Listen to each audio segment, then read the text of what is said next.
Assalamualaikum dan salam Sarawakku sayang. Buletin UKAS edisi malam 4 Disember 2021 bersama saya Hafizah Munirah Mahrab.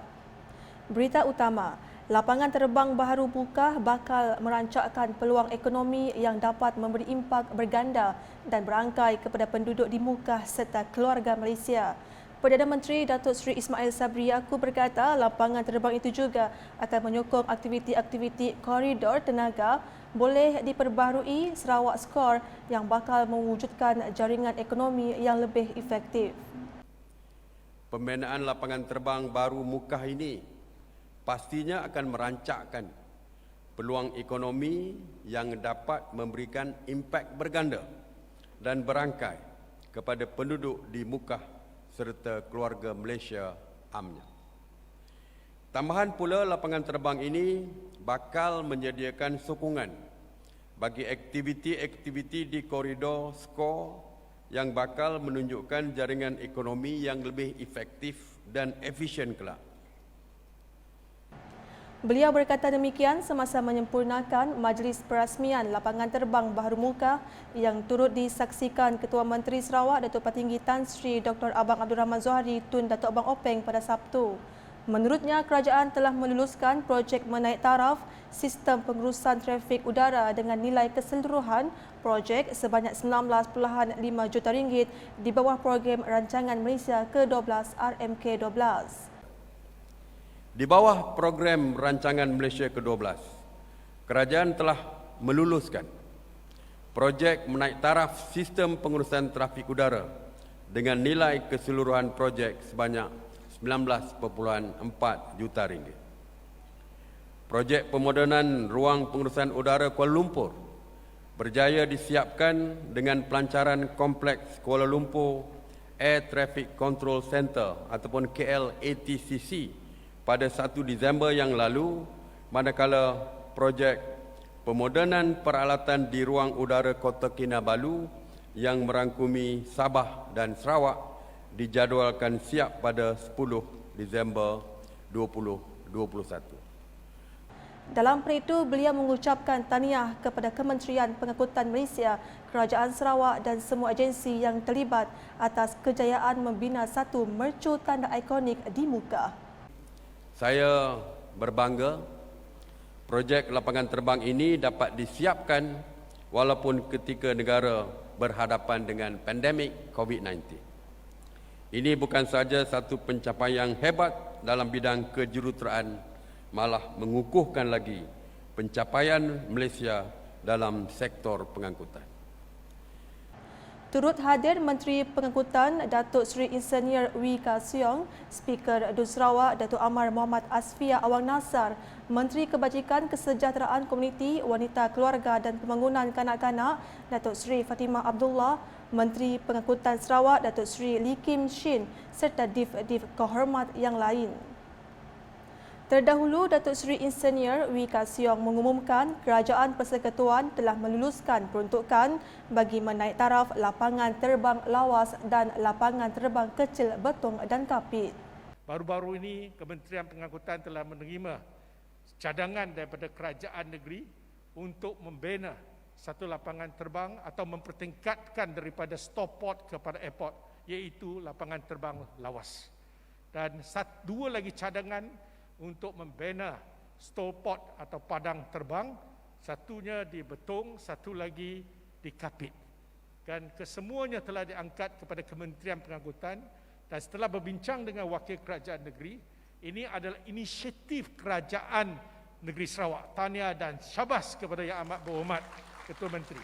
Kita tidak ada halangan, malahan telah memberi kelulusan kepada pihak kerajaan negeri untuk mempertingkatkan fasiliti kita yang akhirnya akan memberi manfaat kepada seluruh rakyat Sarawak memandangkan pembangunan yang begitu pesat yang berlaku di Sarawak.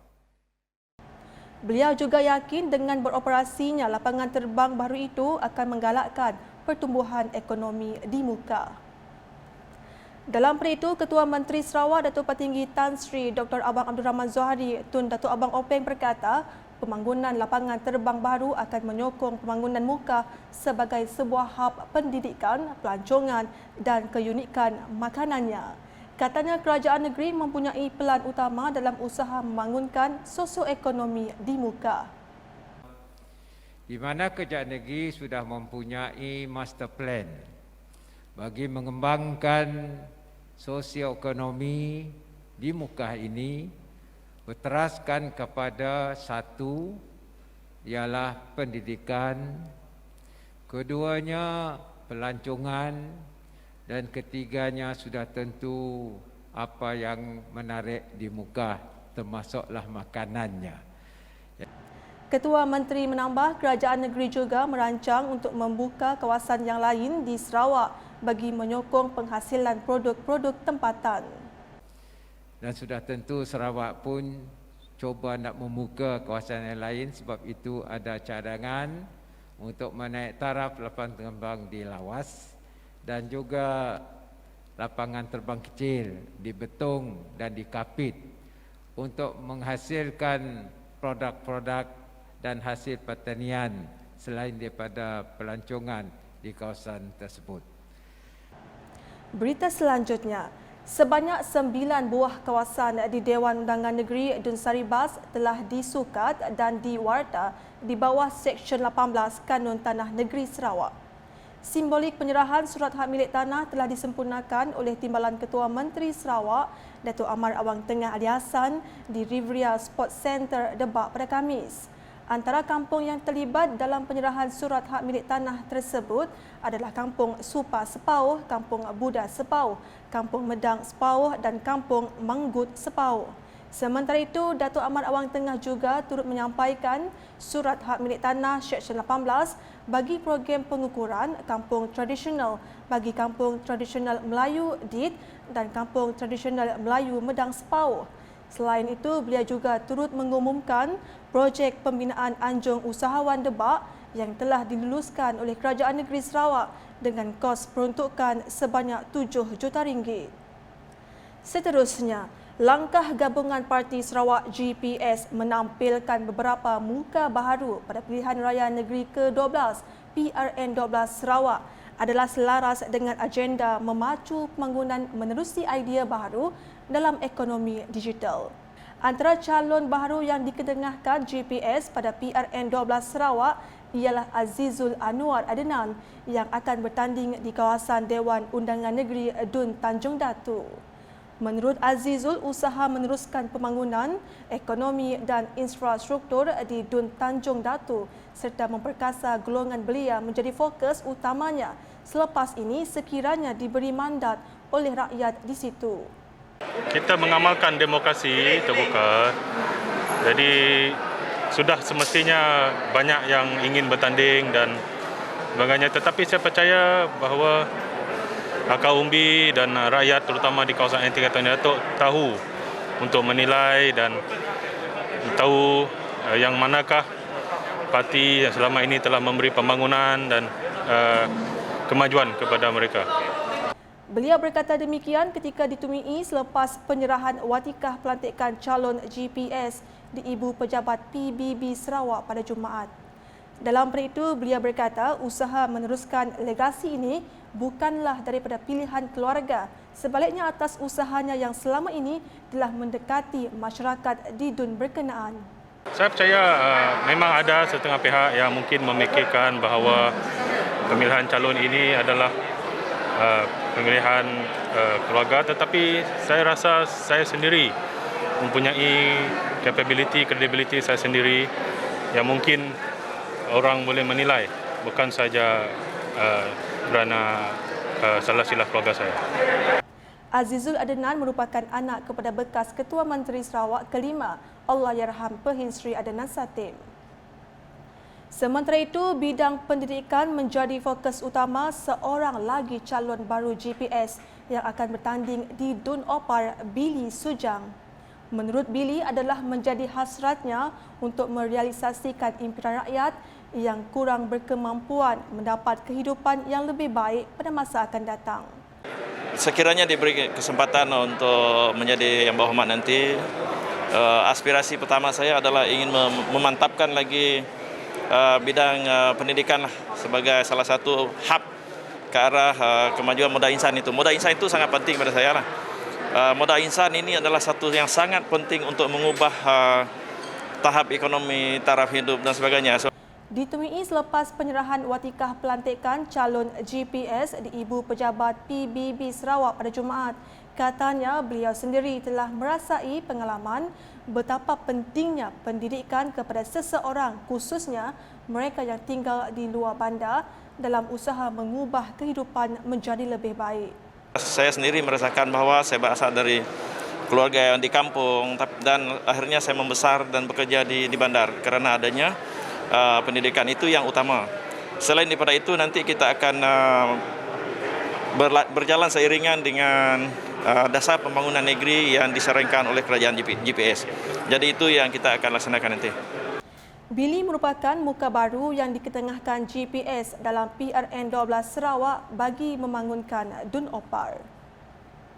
Beralih ke laporan berikut, Lembaga Pengurus Sekolah Jenis Kebangsaan Cina SJKC Tapah menerima mock check dari Kerajaan Sarawak bernilai RM145,740 pada Khamis.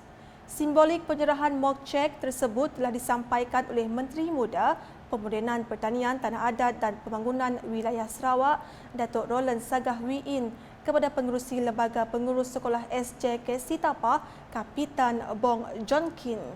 Dalam program sama, Datuk Roland yang juga mantan Adun Tarat turut menyampaikan surat pelantikan kontraktor pembinaan bangunan baru 4 tingkat SJKC Tapah kepada kontraktor yang dilantik. Manakala di Kuching, dengan seramai 82 kaki tangan, Jabatan Hutan Sarawak telah menerima Anugerah Perkhidmatan Cemerlang APC pada Jumaat. Anugerah berdasarkan prestasi yang dinilai pada tahun 2020 itu disempurnakan penyampaiannya oleh Timbalan Setiausaha Kerajaan Negeri Sarawak Transformasi Prestasi dan Penyampaian Perkhidmatan Datuk Dr. Sabariah Putit. Beliau semasa berucap sempat menyatakan harapannya agar pengiktirafan dan penghargaan yang diberikan tersebut dapat melonjakkan lagi motivasi diri setiap penerima sebagai role model kepada rakan sekerja yang lain sekaligus menjadi peneraju kepada perubahan positif dalam membudayakan kecemerlangan di tempat kerja, khususnya di Jabatan Hutan Sarawak. Jelasnya, kerajaan negeri menaruh harapan yang tinggi kepada Jabatan Hutan Sarawak bagi memastikan hutan serta sumbernya diurus dengan baik di negeri ini. Sekali lagi tahniah dan syabas saya ucapkan kepada semua penerima anugerah perkhidmatan cemerlang tidak yang dapat APC ialah tahniah semua ya bagi tahun 2021. Bagi tahun 2021 penilaian 2020 ya lah. Kepada kaki tangan Jabatan Hutan Sarawak yang telah dan akan bersara, ya, saya mendoakan semoga semuanya terus dikurniakan dengan kesihatan yang baik, jaga-jaga. Dalam majlis tersebut, seramai 57 orang kaki tangan yang telah dan akan bersara sepanjang tahun 2021 turut menerima sijil penghargaan dan cenderamata. Ini termasuk ahli kumpulan Flares, ICC Jabatan Hutan Sarawak yang telah mengharumkan nama Sarawak setelah memenangi anugerah PAR Excellent Awards bagi pertandingan ICC peringkat antarabangsa yang diadakan di International Convention Quality Control Circle ICQ CC 2021 Hyderabad, India pada 26 November lepas secara virtual. Sekian edisi malam bersama saya Hafizah Munirah dan kru penerbitan. Berita lebih lanjut boleh didapati di semua platform media sosial Lukas termasuk portal lukas.sarawak.gov.my dan pastikan anda subscribe Lukas Channel di YouTube. Sebelum mengakhiri buletin, kami kongsikan sedikit informasi mengenai pilihan raya negeri Sarawak yang ke-12. Salam Lukas.